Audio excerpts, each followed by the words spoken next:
আওয়ামী লীগের যেই কি বলা হয়েছে দুইজন ব্লুটুথ মন্ত্রী না সরি মানে এমপি ছিলেন, ক্রিকেটার দুইজনই, একজন হচ্ছে মাশরাফি বিন মুর্তজা, আরেকজন হচ্ছে সাকিব আল হাসান।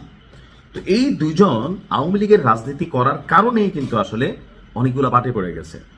আমি ব্যক্তিগতভাবে মনে করি খেলোয়াড় যাদেরকে দলমত নির্বিশেষে দেশের মানুষ ভালোবাসে, অভিনয় শিল্পী, গানের শিল্পী বা আর্টিস্ট যারা আছেন, তাদের আসলে রাজনীতিতে আসা উচিত না, অন্তত একটা বয়স পর্যন্ত। কেন?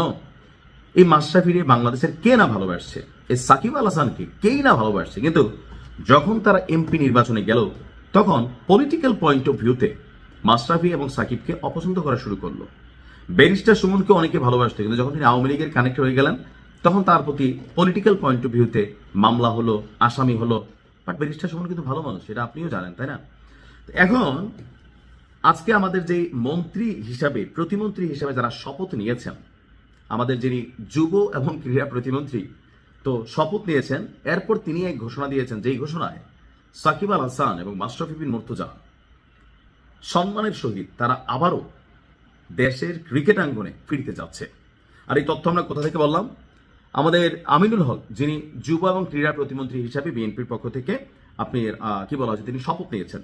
তো আজকে সন্ধ্যায় মিরপুরের ওনার যে বাসা আছে সেখানে সাংবাদিকদের সাথে কথা বলার সময় তিনি বলেছেন, সাকিব আল হাসান এবং মাশরাফি বিন মুর্তজার বিরুদ্ধে থাকা মামলাগুলো দ্রুত নিষ্পত্তি হলে তাদের আবারও দেশের ক্রিকেটে ফেরানো সম্ভব। অর্থাৎ যে মামলাগুলো আছে এখানে অধিকাংশ মামলাই হচ্ছে ভুয়া মামলা, যে আওয়ামী লীগ করার কারণে এই মামলাগুলোর আসামি হয়েছে। তো এগুলো কিন্তু আসলে খুব বেশিক্ষণ থাকবে না। আর যখন সরকারের পক্ষ থেকে একজন দল মানুষকে রিকোয়ার্ড হয়, অর্থাৎ প্রয়োজন হয়, তখন সেই ক্ষেত্রে তার মামলা পানির মতন ঝইরা যায়। ডক্টর ইউনূসের গুলো ঝরছে না, ঝরছে তো, 666 কোটি টাকার ইস্যু গেছে না, গেছে তো। তো এরকম সরকার যদি চায় মামলা পানির মতন ঝইরা যায়, হয়তোবা তাদের মামলাগুলো দ্রুত নিষ্পত্তি করার জন্য তাগিদ দেওয়া হবে। আপনার আমিনুল সাহেব বলছেন যে যেহেতু তাদের বিরুদ্ধে মামলা আছে, এই মামলাগুলোকে দ্রুত সমাধানের মাধ্যমে আমিও চাই সাকিব আল হাসান এবং মাশরাফিরা যেন আবার বাংলাদেশের ক্রিকেটে ফিরে আসতে পারে। এটা সৌন্দর্য মনে হইল। আর ক্রিকেটার তো বলি ভাই, যারাই আছেন, সাকিবরে দেখে মাশরাফিরে দেখে আপনারা একটু বুঝলেন যে এই রাজনীতিতে আপনি যখন জয়েন করতেছেন, এটা জনগণের সাথে আপনি ডিসকানেক্টেড হয়ে যাচ্ছেন। বাট আমি আমিনুল ইসলামকে মনে করছি স্মার্ট ক্যারেক্টার। এমনকি ক্রিকেট আঙ্গনের যে শূন্যতা, সেইখানে হয়তো তাদেরকে ফিরাইলে কিছুটা পজিটিভিটি হবে।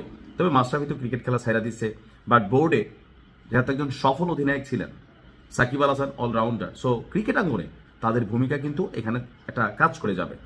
তিনি বলছেন যে সাকিব মাশরাফিরা যেন আবার ফিরে আসতে পারে, আমরা এই জায়গাটিকে অত্যন্ত নমনীয় এবং সহনশীলভাবে প্রাধান্য দিতে চাই।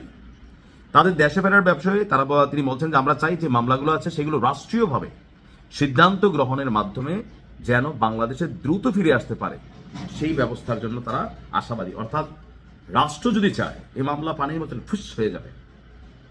আমি মনে করি যে বিএনপির কিছু জিনিস আজকে যারা এই মন্ত্রী প্রতিমন্ত্রীর দায়িত্ব নিয়েছেন, শুরুটা অনেক ভালো।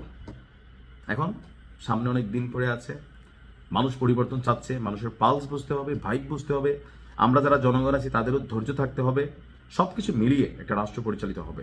আমি পজিটিভ দৃষ্টিভঙ্গিতে সবসময় দেখি, আমি মনে করি যে ভালো কিছু হবে। আর যদি খারাপ কিছু হয় তাহলে আমরা সরকারের সমালোচনা করব, যেমনটা আওয়ামী লীগ সরকারের সময় করেছিলাম।